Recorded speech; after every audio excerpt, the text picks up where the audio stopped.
Event के हवाले से बताएंगे फिर सवाल करते हैं। बिस्मिल्लाहिर्रहमानिर्रहीम। सबसे पहले बहुत बहुत शुक्रिया PID का जिन्होंने ज़बरदस्त किस्म का इवेंट ऑर्गेनाइज़ कराया। ये वो कॉन्वर्सेशंस हैं जो हमें हर तबके को लेनी चाहिए और ये मुश्किल फ़ैसले में पार्ट लेना चाहिए। देखें, हमें ये समझना होगा कि जब तक हम ये मुश्किल कॉन्वर्सेशंस नहीं करेंगे, मुश्किल फ़ैसले नहीं लेंगे, हर तबका हमारे शहरों का, हमारी सोसाइटीज़ का इन्वॉल्व नहीं होगा, तब तक हमारे मुल्क के हालात नहीं बदलेंगे। हमें अपनी सोच बदलनी होगी। यूथ को ये जानना होगा कि सिर्फ़ कौम की खिदमत करना सिविल सर्विस के थ्रू नहीं हो सकती। कौम की खिदमत सियासत में भी आके हो सकती है, सिविल सोसाइटी में भी आके हो सकती है और प्राइवेट सेक्टर में भी आके हो सकती है। हमने क्या किया हुआ है, हमने एक निज़ाम ऐसा बना दिया है, ये सिर्फ पाकिस्तान में नहीं है, ये इंडिया में भी है, नेपाल में भी है, बांग्लादेश में, श्रीलंका में भी है, कि हमने कह दिया कि जी अगर नौजवान यहाँ पे कुछ करना चाहता है पाकिस्तान में, तो उसको सिविल सर्विस ज्वाइन करनी पड़ेगी या उसको मुल्क से बाहर निकलना पड़ेगा। यही दो रास्ते रह गए। मैं ये कहता हूँ कि अगर हमें अपने मुल्क को सही राह पे लेके जाना है तो हमें अपनी यूथ को बोलना पड़ेगा कि वो सियासत में भी घुसे, वो प्राइवेट सेक्टर में एंटरप्रेन्योरशिप में भी घुसे और वो सिविल सर्विस में भी घुसे और वो बाकी चीज़ों में भी जाए, लेकिन हर तबके को अपॉर्चुनिटी मिलनी चाहिए, सोशल मोबिलिटी मिलनी चाहिए कि वो अपनी ज़िंदगियाँ बेहतर कर सकता है डिफरेंट तरीके से। हमने निज़ाम ऐसा बनाया हुआ है कि एंटरप्रेन्योरशिप आप नहीं कर सकते क्योंकि रेगुलेशन बहुत ज़्यादा है। हर चीज़ को हम बैन कर देते क्योंकि हमें उसको समझ नहीं आती। तो अब इस निज़ाम को बदलना होगा, हमें आगे जाना होगा, नौजवान नस्ल को पार्लियामेंट में बैठना होगा। हमें ये जो बार बार कुछ ही शक्लें नज़र आती हैं, इनको बदलना होगा, नए लोगों को आना होगा और अच्छे कानून के ज़रिए, जो PID बात कर रहा है, जो ये कॉन्फ्रेंस बात कर रही है, अच्छी इस्लाह के ज़रिए, रिफ़ॉर्म के ज़रिए अपने मुल्क को, अपने शहरों को तब्दील करना होगा। तो बहुत बहुत शुक्रिया PID का कि उन्होंने ये कॉन्वर्सेशन कराई। हमारी कॉन्वर्सेशन बहुत अच्छी हुई, थोड़ी सी ज़रा मुश्किल कॉन्वर्सेशन होगी, बट ये ज़रूरी है। मुश्किल कॉन्वर्सेशन से हमें कभी नहीं घबराना चाहिए। और ये भी याद रखें बात, नौजवान, कि जब भी आप सवाल उठाएंगे आपके ख़िलाफ़ लोग खड़े हो जाएंगे, वो आपसे और सवाल पूछने लग जाएंगे, वो कहेंगे आपको कुछ नहीं पता। आपने कभी घबराना नहीं है इस चीज़ पे, आपने अपनी तैयारी पूरी करनी है, पढ़ के लोगों का डिबेट के ज़रिए मुकाबला करना है, कंस्ट्रक्टिव क्रिटिसिज्म देनी है और इस प्रॉपर फीडबैक के थ्रू अपने निज़ाम को चेंज करना है, सियासत में आना है, CSS भी करनी है और मुल्क को बेहतरी की तरफ लेके जाना है। बहुत शुक्रिया। हमजा रूम साहब, आज के इवेंट में काफ़ी ज़्यादा डिस्कशन रही जिसमें आपने 2-3 ब्यूरोक्रेसी की उसमें इन्वॉल्वेशन के ऊपर बात की है, जुडिशल सिस्टम के ऊपर बात की है, पॉलिटिकल सिस्टम के ऊपर भी बात की है, पाकिस्तान में खासकर बिजनेस के हवाले से। और जो लोग पाकिस्तान में सबसे ज़्यादा, जिनका कब्जा है पाकिस्तान में, और हर डिपार्टमेंट के चेयरमैन उनके ही डिपार्टमेंट है, DHE उनकी हैं, बड़ी बड़ी जो है वो पाकिस्तान की बिजनेस जो है उन्होंने संभाला हुआ है, उनकी इन्वॉल्वेशन के ऊपर बात नहीं की गई। बाकी तीनों डिपार्टमेंट्स पे बात की गई है, सिर्फ एक डिपार्टमेंट को क्यों बचाया गया? लेकिन सबसे पहले मैं ये क्लियर कर दूं कि मैं ब्यूरोक्रेसी के ख़िलाफ़ नहीं हूँ। ये जो हमारे जितने भी सिविल सर्वेंट्स, टॉप हमारी क्रीम जो होती है, जो बहुत नौजवान तबका बड़ा ज़बरदस्त किस्म का निकलता है, मैं ये कहता हूँ कि ये आप इनके साथ ज़्यादती कर रहे हैं। आपने सिस्टम ऐसा बनाया हुआ है जहाँ पे ये नौजवान जो एक कमिटमेंट के साथ आते हैं कि जी हमने मुल्क के लिए कुछ करना है, अपने शहरों के लिए कुछ करना है, वो इस सिस्टम में गुम जाते हैं, वो भूल जाते हैं वो आए किस लिए थे। तो मैं सिर्फ इनसे यही रिक्वेस्ट कर रहा था आज भी कि देखें, ब्यूरोक्रेसी के निज़ाम को थोड़ा सा बदलना होगा, बल्कि काफ़ी हद तक बदलना होगा ताकि लोगों को सर्विस डिलीवरी मिले। यहाँ पे दफ्तरों में जाके डायरी नंबर ना खोलना पड़े।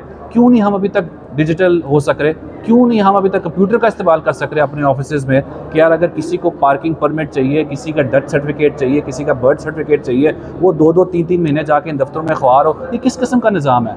और ये इतने पढ़े लिखे लोग आप लेके आ रहे हैं, वो इस निज़ाम का हिस्सा बनते जा रहे हैं। तो हमारी कॉन्वर्सेशन ये थी कि हमने कंस्ट्रक्टिवली इसको बेहतर कैसे करना, और उस पर बड़ी ज़बरदस्त डिबेट हुई और मैं उम्मीद करता हूँ कि आगे भी इस तरह की डिबेट चलती ना, ताकि हमारा निज़ाम पार्लियामेंट के ज़रिए, नए कानून के ज़रिए बदले और लोगों को इन मुश्किलात का सामना ना करना पड़े।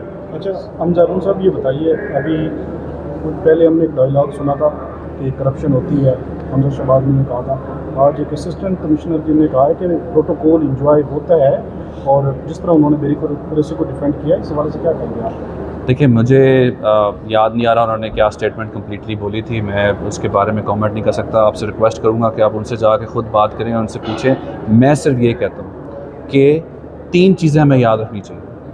हमें प्रोडक्टिव होना पड़ेगा।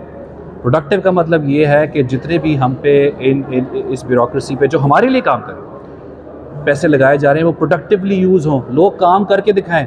मैं ये कहता हूँ कि ब्यूरोक्रेसी में इंसेंटिव्स लेके आएँ, लेकिन वो इंसेंटिव टाइड हों, वो किसी पे मबनी हो कि जी आपने इतने % यहाँ पे जॉब इंक्रीज़ करनी है, यहाँ पे इतने नए बिजनेसेस आएंगे, यहाँ पे इतने नए पार्क खुलेंगे, यहाँ पे इतने नए हेल्थ केयर फैसिलिटीज़ होंगी, यूनिट्स होंगे, यहाँ पे इतने अच्छे स्कूल होंगे।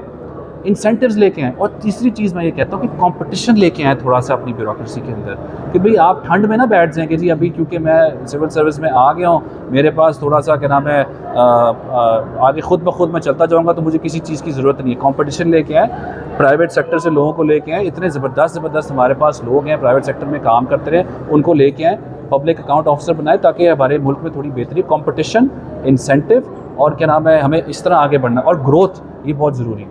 सर बताइएगा, ब्यूरोक्रेसी की बात हुई, डिबेट बहुत ज़्यादा हुई, ब्यूरोक्रेसी के प्रोटोकॉल भी बहुत ज़्यादा हैं। आप क्या समझते हैं कि ब्यूरोक्रेसी इस टाइम पाकिस्तान की सियासत के साथ इन्वॉल्व हो चुकी है और सियासतदानों के हाथों इस्तेमाल हो रही है? आप क्या कहते हैं कि एक बंदा जो सिविल सर्विसेज करके आता है, एक पूरा जो है ना वो उसका मकसद होता है, तो वो उस मकसद से हट जाता है और इन सियासतदानों को जो हम आधे जो है वो अनपढ़ होते हैं, पता ही नहीं होता उनको सिस्टम कैसे चलाना, उनके हाथों इस्तेमाल हो रही है। आप क्या कहते हैं? नहीं देखिए, मैं ये नहीं कहूँगा कि ये अनपढ़ होते हैं, मैं ये कहूँगा कि सिस्टम जो है वो ऐसा बन गया हुआ है जिसकी वजह से सर्विस डिलीवरी नहीं हो रही।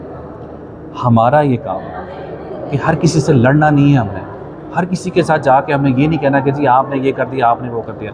हमने उनके साथ बैठना है, हमने कहना है आपके जो प्रॉब्लम्स हैं हम कंस्ट्रक्टिवली सॉल्व करना चाहते हैं, यार हमें मुल्क को आगे बढ़ना है, हमारा क्या कसूर है। तो इनके साथ बैठ के हम डिस्कशंस करेंगे कि अगर सर्विस डिलीवरी नहीं हो रही, सिस्टम काम नहीं कर रहा, तो क्यों नहीं काम कर रहा, उसको फिर चेंज करेंगे। वही वाली बात है, जितना हम इन्वेस्ट कर रहे हैं उसकी प्रोडक्टिविटी मैक्सिमाइज़ कैसे करनी है, ये हमारे सवाल होने चाहिए, ये हमारी डिस्कशंस होनी चाहिए। और मैं उम्मीद करता हूँ कि हम इन सब के साथ बैठेंगे, इन सब के साथ डिस्कस करेंगे और बेहतरी की तरफ जाएंगे, ताकि यार हम सब जो हैं इंसानों की तरह रह सकें अपने शहरों में और हम अपना शहर खुद भी चला सकें। तो ये डिस्कशंस आज हुई।